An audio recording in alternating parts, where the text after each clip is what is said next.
मित्रों, आज फिर हाजिर हूं एक नई कहानी तृप्ति लेकर। यह कहानी मैंने मई 2003 में लिखी थी। प्रस्तुत है, वाचन कर रहा हूं कहानी तृप्ति।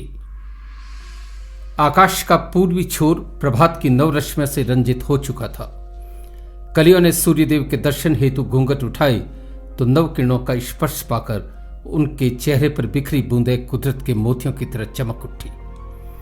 गर्मी में दिन कुछ जल्दी उगाता है। लोग भरे सूर्य को उतावला कहे, पर सूर्यदेव इन दिनों लंबे सफर की मजबूरी जानते हैं। दिन तो सदैव सूर्य के उदय होने से ही होता है, पर मेरी याददाश्त में सूर्योदय का अर्थ कलवा के उस गीत से है जिसे मैं सुबह सुबह चादर में दुबके हुए सुनता था। एक तारे पर बसते कलवा के गीत में कितना मर्म, कितनी वेदना, कितना संदेश छुपा होता था। उसके स्वर एवं सुरों की पकड़ देखते बनती थी। कानों को सुख एवं मन को ब्रह्मानंद में डुबो देने वाली उस अलौकिक आवाज को मैं आज तक नहीं भुला पाया। मोह माया ने छोड़ क्रोध ने तजरे, थारी उम्र बीती जाए राम ने भजरे। मोह माया ने छोड़ क्रोध ने तजरे, थारी उम्र बीती जाए राम ने भजरे। थने आँख्यां सूझे नाही कान गया रुदरे, थारा गोड़ा चाले नाही कमर गई लुलरे। मोह माया ने छोड़ क्रोध ने तजरे। मैं जागकर भी लेटा रहता। इस गीत को पूरा सुनकर ही मुंह से चादर हटाता। आंगन पर बिछी खाट से आसमान साफ नजर आता। कुछ देर तक बादलों को बनते बिगड़ते देखता रहता। उनके घटते बढ़ते आकारों में ही परम तत्व के मंगला दर्शन हो जाते। कभी निराकार साकार हो उठता तो कभी साकार निराकार हो जाता। परमेश्वर के दोनों रूपों के दर्शन एक साथ हो जाते। सुबह की हल्की ठंड, चिड़ियों का गाना, खुशबू भरी हवा के झोंके मन को स्फूर्ति एवं शरीर को ताजगी से भर देते। गीत गाते गाते कलवा सबके घरों के आगे से निकलता। औरतें अलसाई अपने घरों से बाहर आती एवं उसके कटोरी में सूखी बासी रोटी, भाजी आदि रख देती। कलवा कटोरी को अपने सर तक ले जाता। सहज ही उसके मुंह से दुआ निकलती, तेरे घर लक्ष्मी आए माँ, तेरे बच्चे सुखी रहे, सदा सुहागिन रहे, आदि आदि। एक आध घर से पुरुष भी निकलते। कलवा उन्हें भी दुआ देता, तुम्हारा कारोबार फले फूले बाबूजी। उपकृत कलवा और दे ही क्या सकता था। कभी कभी कोई खिड़की खोलकर झिड़क भी देता, सुबह सुबह क्यों गला फाड़ रहा है, रोज नींद खराब कर देता है, दफा हो जा। कलवा चुपचाप आगे सरक लेता। करता भी क्या, भिखारी का गुस्सा अपनी जान पर। भिखारी में सहिष्णुता उत्कर्ष को छू जाती है। निर्धनता अहंकार को निर्मूल करती है। अहंकार शून्यता से विनय उत्पन्न होता है। सहिष्णुता का गुण सीखने के लिए भिखारी से बड़ा गुरु कौन होगा। वह मेरे बचपन की बात थी। कलवा को मैं रोज नीम के पेड़ के नीचे बैठा देखता। नीम का पेड़ मेरे घर के ठीक सामने 50 कदम पर था। पेड़ के नीचे चारों ओर एक छोटा चबूतरा था। यही उसका आशियाना था, यही कलवा की काशी थी। वह अब अधेड़ उम्र का था। गहरा काला रंग, पसलियों सा शरीर, धसी हुई आंखें एवं पिच के गाल जो उसकी घनी लंबी दाढ़ी के नीचे नजर नहीं आते थे। दाढ़ी उसकी ठोड़ी के पास 2 भागों में बंटकर दोनों कानों की ओर जाती और वहां सर से लटकते हुए लंबे बालों से मिल जाती। हाँ, उसका नाक तीखा था एवं मुंह में सफेद दंत पंक्ति मोतियों सी चमकती। अच्छा लंबा था, पर पतला होने से और लंबा लगता। कमर के नीचे तार तार धोती, ऊपर अनगिनत पैबंद लगा अंगरखा एवं सर पर सफेद पगड़ी जो बुरी तरह से फटी होने के कारण यहां वहां लटकती हुई दिखती। वह साक्षात विपन्नता का कंकाल लगता। माँ ने एक बार बताया था कि उसका असली नाम कालीचरण है, पर कर्म अगर भीख मांगने का हो तो कालीचरण कलवा हो ही जाता है। हाँ, सौभाग्य से अगर धनी होता तो उसका नाम अवश्य ही कालीचरण जी अनाज वाले या ऐसा ही कुछ होता। कलवा के पास था ही क्या, एक लाठी जिसे टिका कर वह चलता था, एक गंदी सी पैबंदों से भरी रजाई एवं एक मिट्टी का तवा। कभी कभी लोग उसे कटोरी भर आटा दे देते, तब इसी तवे में वह आटा गूंथता एवं लोई को एक तरफ रखकर इसी तवे को आग पर चढ़ा देता। आग जलाने की पतली सूखी लकड़ियां वह इधर उधर से बटोर लाता। हथेलियों से थाप कर रोटी को इसी तवे पर सेक लेता। बाद में इसी तवे में रोटी भाजी मिलाकर खा लेता। अपरिग्रह की इससे बड़ी मिसाल और क्या हो सकती है। इसलिए पेट भरा हो या खाली, हमेशा मीठी नींद सोता, दिन भर घूमते घूमते थक जाता, निर्लिप्त देह निर्वाण सी नींद सो जाती। धरती बिछोना एवं आसमान चादर बन जाए तभी प्रकृति की लोरियां सुनाई देती है। गांव में मेरे घर के साथ ही पंक्तिबद्ध और कई घर थे। सामने नीम का पेड़ एवं उसके पीछे पसरे खेत। बसंत में जब फसलें लहलहाती तो बड़ा मनभावन दृश्य होता। दूर दूर तक फैली पीली सरसों गांव को स्वर्ग बना देती। हमारे घर के आसपास सभी घर पक्के थे, सभी घर एक से थे। आगे खाट लगी होती जिन्हें हम गर्मियों की रातों में सोते वक्त बीच खुले आंगन में खींच लेते। उसके पीछे रसोई, कमरे एवं सामान रखने के स्टोर। हमारे आसपास सभी छतों पर मिट्टी के खपरेल थे, सभी के अपने खेत थे।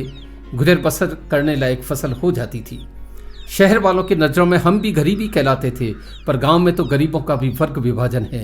एक गरीब एवं दूसरे दरिद्र, जिसमें मजदूर खेतीहर आते थे। वे खेतों के पार बने छोटे छोटे झोंपड़ों में रहते थे।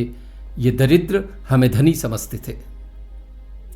रोज स्कूल जाते समय मैं कलवा को पेड़ के नीचे कटोरे में हाथ डाले भोजन करते हुए देखता। भाजी से सने उसके हाथ दूर से ही दिख जाते। सबका तिरस्कृत भोजन उसके व्यंजन होते, सबकी उतार उसका संगार होता। खाना खाते खाते वह अद्भुत आनंद से भर जाता, मानो जन्म जन्म के भूखे को भोजन मिला हो। जिस बासी खाने को चखना भी हमारे लिए असंभव होता, वही उसकी आंतों को तर कर देता। मनुष्य की क्षमताएं अपरिमित है, शायद हमारे कष्ट पाने की क्षमताएं भी अपरिमित है। मनुष्य की जिजीविषा एवं जीवट अदम्य है। कलवा के बारे में गांव में कम लोगों को ही खबर थी। भला भिखारी का इतिहास जानने की किसको पड़ी है। इतिहास तो उपलब्ध सत्ता नसीन अथवा अमीरों का लिखा जाता है। यूं भिखारियों का इतिहास लिखा जाए तो कागज कम पड़ जाएंगे। आखिर इस गरीबी का जनक कौन है। कुछ लोग गरीबी का मूल कारण अकर्मण्यता बताते हैं, पर जब कलवा जैसे बच्चे बचपन से ही भिखारी बन जाते हैं तो इसमें उनका भी क्या दोष। इसमें सरकार एवं समाज का भी दोष नहीं है। वे भी किस किस को देखें। इसका मूल कारण है अमीर एवं तृप्त लोगों की उदासीनता, जो किसी गरीब की भूख का एहसास ही नहीं करती। एक बार जिद करके मैंने कलवा के बारे में पूछा तो माँ ने बताया कि उसके माँ बाप का अता पता तक नहीं है। गांव में बहती नदी के साथ आया था, वहीं खड़े एक भिखारी ने इसे बचाया। कुछ वर्ष उसके साथ रहा, बाद में वह भी मर गया। तब से भीख मांगकर ही गुजारा कर रहा है। एक बार तो तेज बुखार में इसके हाथ पांव हिलना बंद हो गए थे। गांव वालों ने इस पर चादर डाल दी, पर यह 5-7 मिनट बाद फिर हिलने लगा। बाद में ठीक भी हो गया। आफत के मानव की ईश्वर ही रक्षा करता है, तब से यहीं पड़ा रहता है। कलवा की जवानी के किस्से भी गांव वाले चटकारे लेकर सुनाते हैं। तब गांव के सुथार की लड़की शादी के मात्र 1 वर्ष बाद विधवा हो गई थी। कहते हैं कलवा का टांका इसी से भिड़ गया। तब कलवा की सूखी पसलियों में एक नया रक्त संचार हुआ था। चेहरा एक नई आभा से खिल उठा था। कलवा भीख मांगने अक्सर उसके घर जाता एवं घंटों वहां बैठा रहता। पड़ोस में रहने वाले मोहन को कुछ दाल में काला लगा। मोहन 32 वर्ष का कुंवारा था, पूरा लफंगा था। गांव में कोई लड़की उसे घास नहीं डालती थी। भिखारी को प्रेम की पींगे बढ़ाते देख उसके तन बदन में आग लग गई। उसका यौवन उसे धिक्कारने लगा। पंचों को शिकायत हुई। भरे चौपाल में खड़े होकर मोहन ने कहा था, यह गांव की इज्जत का सवाल है। यह कैसा भिखारी है जो हमारी खाकर हमारी ही थाली में छेद कर रहा है। तब पंचों ने दोनों को कड़ी हिदायत दी थी। मोहन ने शायद ठीक ही कहा था। जीवन में अगर कुछ क्षण के लिए भी सच्चा स्त्री प्रेम मिल जाए तो फिर वो भिखारी कैसा। बहुत पहले गांव में पंडित के यहाँ चोरी हुई, तब पुलिस ने इसे पकड़कर खूब पीटा था। कलवा पशु की तरह आर्त स्वर में कराह उठा। बाद में असली चोर पकड़े गए तो बेचारे की जान छूटी। तब मुझे पुलिस वालों पर बहुत गुस्सा आया था। उस दिन मैं खुद उसे रोटी देने गया। रोते हुए कांपते हाथों से उसने रोटी ली थी। अपने सम्मान से आहत कलवा ने दूसरे दिन सभी भिखारियों को इकट्ठा कर विद्रोह भी किया था। उसकी आंखों से चिंगारियां बरस रही थी, दिल में नशतत चुभे थे। गांव में भिखारियों की यूनियन बनने की भी बात फैली थी, पर रात पंडित ने 4-5 भिखारियों की मुट्ठी गर्म कर दी एवं उनके साथियों को ठर्रा पिलाया। दूसरे दिन यही भिखारी कलवा की जान के दुश्मन बन गए। कलवा की अच्छी फजीहत हुई, वह लहू का घूंट पीकर रह गया। इस बात को भी अब कई वर्ष हुए। अब तो कलवा भी बूढ़ा होने को आया। चेहरे पर झुर्रियां पड़ गई, देह ढल गई, बाल पक गए। मेरी नौकरी लगे भी 8 वर्ष होने को आए। 8 वर्ष पहले शायद कलवा की दुआओं से ही मैं पुलिस महकमे में सब इंस्पेक्टर नियुक्त हुआ था। तैनाती अक्सर शहरों में होती, पर जब भी गांव आता मां से कलवा की जानकारी जरूर लेता। पूरे गांव में कलवा पर रहम आता तो सेठ गिरधारी को। वह गांव का सबसे बड़ा रईस था, सबसे ज्यादा जमीन उसी के पास थी, बस बोतल की ऐप थी। उसकी घरवाली उसके पीछे डंडा लेकर पड़ी रहती। एक बार तो भरे मोहल्ले में उसे पीटा भी, पर गिरधारी ने शराब से बेवफाई नहीं की। रोज देर रात शराब पीकर नीम के पेड़ के पास से निकलता, कभी कभी पर्स में से 10 रुपए तक निकालकर कलवा को दे देता। उसकी घरवाली दूर से ही देख लेती, दूसरे दिन ही उससे छीन कर ले जाती। कलवा ने यह बात गिरधारी को कभी नहीं बताई। कभी कभी जब नशा सर चढ़ जाता तो गिरधारी उसके पास ही चबूतरे पर सो जाता। 2 महीने बाद बेटी की शादी होनी थी, पर ससुरे को चिंता कहां थी, बाप धन की गट्टी छोड़कर जो मरा था। गिरधारी की बेटी की शादी को अब मात्र 10 दिन शेष थे, फिर भी वो आज शराब पीकर चबूतरे पर आकर बैठ गया। कलवा उसे देखते ही उठा और हाथ जोड़कर खड़ा हो गया। सरकार, अब तो बिटिया के ब्याह के दिन अंगुलियों पर रह गए हैं, अब तो पीना बंद कर दो। गिरधारी ने उस दिन कलवा की आंखों में आंखें डालकर उसके कंधे पर हाथ रखा। कलवा, राज की बात बताऊं, घरवाली बेईमान है। साली का पति मैं हूं, पर प्रेम पिछवाड़े के मास्टर से करती है। अब तू ही बता, मैं पीऊं नहीं तो क्या करूं। कलवा, इंसान अपनी परछाई को पकड़ सकता है, पर औरत की चाल को नहीं। कलवा हाथ जोड़े चुपचाप सुन रहा था। मन की भड़ास निकालकर गिरधारी 4 कदम आगे बढ़ा होगा कि उसको अपनी गलती का एहसास हुआ। नशे में भिखारी को सारा राज बता दिया, कल गांव में बात फैल गई तो। थोड़ी देर बाद कुछ सोचकर वह वापस आया और कलवा की आंखों में घूर कर बोला, किसी को भी यह बात बताई तो समझ ले जुबान खींच लूंगा। कलवा ने कांपते हुए उत्तर दिया, नहीं सरकार। गिरधारी ने राहत भरी आंखों से देखा। शाबाश कलवा। बाद में न जाने क्या सोचकर उसने थैले में से बिटिया के ब्याह का एक कार्ड निकाला, पेन से उस पर कलवा लिखा और उसके हाथ में पकड़ाते हुए कहा, कलवा, बिटिया की शादी में जरूर आना। कार्ड हाथ में लेते लेते कलवा के पांव कांप गए, शरीर शिथिल हो गया, आंखों में आंसू भर आए। वह एक अद्भुत रोमांच से भर उठा। यह कलवा के जीवन का पहला निमंत्रण था। पांव जमीन पर न पड़ते थे। गांव भर के भिखारियों को उसने घूम घूम कर यह कार्ड बताया। एक भिखारी कुछ पढ़ देता था। कलवा ने उससे कार्ड 4 बार पढ़ाया। यह उसके जीवन का सबसे रोमांचक समय था। पतझड़ में मानो बाहर आ गई। पहले उसकी आंखों में कभी इतना नशा, चाल में इतनी चपलता, हृदय में इतना कंपन नहीं देखा गया। कलवा एक अद्भुत स्वर्गीय सुख से नहा गया। आनंद के घोड़े पर बैठकर वह एक अद्भुत कल्पना लोक में खो गया। इतने बड़े आदमी के भोज में शामिल होने की कल्पना ही उसके नस नस में रस घुलने लगती। कार्ड को सीने से लगाई मन की मिठाई में मगन रहता। लोग जब उसे उस दिन बनने वाले व्यंजनों के नाम बताते तो उसकी भौहें थिरक उठती, मन में कोयल कूकने लगती।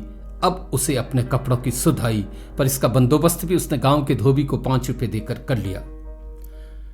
गांव की स्कूल के खुले प्रांगण में गिरधारी की बिटिया के ब्याह का भव्य पंडाल सजा था। शहर से टेंट मंगवाया गया था। गिरधारी ने दिल खोलकर खर्च किया। इस शादी में मैं भी शहर से अवकाश लेकर आया। पंडाल देखते ही बनता था। खुले पंडाल में पूर्ण चंद्र की मनमोहक चांदनी छिटकी हुई थी। हल्का मधुर संगीत वातावरण को और रसमयी बना रहा था। आसपास के 24 गांवों के महाजन एवं पंच इस शादी में आए थे। पंडाल में मैंने दूर खड़े कलवा को देखा तो दंग रह गया। चोर आंखों से वो इधर उधर देख रहा था। मन में अब भी डर था कि गिरधारी उसे निकाल न दे। आज मैंने उसे पहली बार पैंट शर्ट में देखा। खूब जम रहा था। पहली बार तो देखने वाला कोई भी व्यक्ति आज उसे भिखारी नहीं मानता। विनोदवश मेरी उससे मिलने की इच्छा भी हुई, पर इसी दरमियान किसी पुराने मित्र ने पुकारा तो मैं उसके साथ हो लिया। हालांकि जब तब मैं कलवा को देखता रहा। अब तक खाने की प्लेट पकड़े कलवा एक एक चीज को देख रहा था। ओह, कितना लजीज खाना था। बादाम का हलवा, देशी घी में तली पूरियां, पनीर की सब्जी, दूध जलेबी, कचौरी और न जाने क्या क्या। मन करे उतना खाओ। कलवा ने एक एक चीज को कई बार लिया। आज जीवन में पहली बार उसने इतना लजीज खाना पेट भर कर खाया। अब उसे लगा अब तक उसने खाना खाया ही नहीं। आज वह पहली बार तृप्त हुआ। दूसरी सुबह मेरी आंख भोर होने के पहले ही खुल गई। दोनों हथेलियों के नीचे सर को रखे मैं लेटे लेटे खुले आसमान को तक रहा था। अप्रैल का महीना था। आसमान में बादलों का नाम तक नहीं था। एक एक कर विलुप्त होते तारे जीवन की निस्सारता की कथा कह रहे थे। ऐसा लग रहा था मानो जीव अपनी अपनी आयु पूर्ण कर निजधाम को जा रहे हों। सिर्फ भोर का तारा अब भी जिद पर अड़ा था। सारी रात अंधकार के आगोश में रहने के बाद जैसे कुछ पल का चमकना नसीब हुआ हो, वह यूं कैसे जाए। पूरी क्षितिज से उदित होते हुए सूर्य यमराज की तरह इस आखिरी तारे को भी काल कवलित करने पर आमदा थे। देखते ही देखते वह भी विलुप्त हो गया। जिंगुर इस दृश्य को देखकर स्तब्ध रह गए। पक्षी हाहाकार करने लगे। प्रकृति सजल आंखों से उसे नम विदाई दे रही थी। उसकी आंखों से गिरे आंसू पेड़ पौधे पत्तियों पर भी बिखरे पड़े थे। आज कलवा का गीत नहीं सुनाई दिया तो मैं समझ गया कि रात खा पीकर खर्राटे भर रहा होगा। थोड़ी देर बाद हाथ मुंह धोकर बाहर आया तो देखकर हैरान रह गया। गांव के लोग कंधे पर गमछा डाले कलवा के दाह संस्कार की तैयारी कर रहे थे। भूख ने जिसे वर्षों जिंदा रखा, तृप्ति ने एक रात की मोहलत भी नहीं दी। धन्यवाद।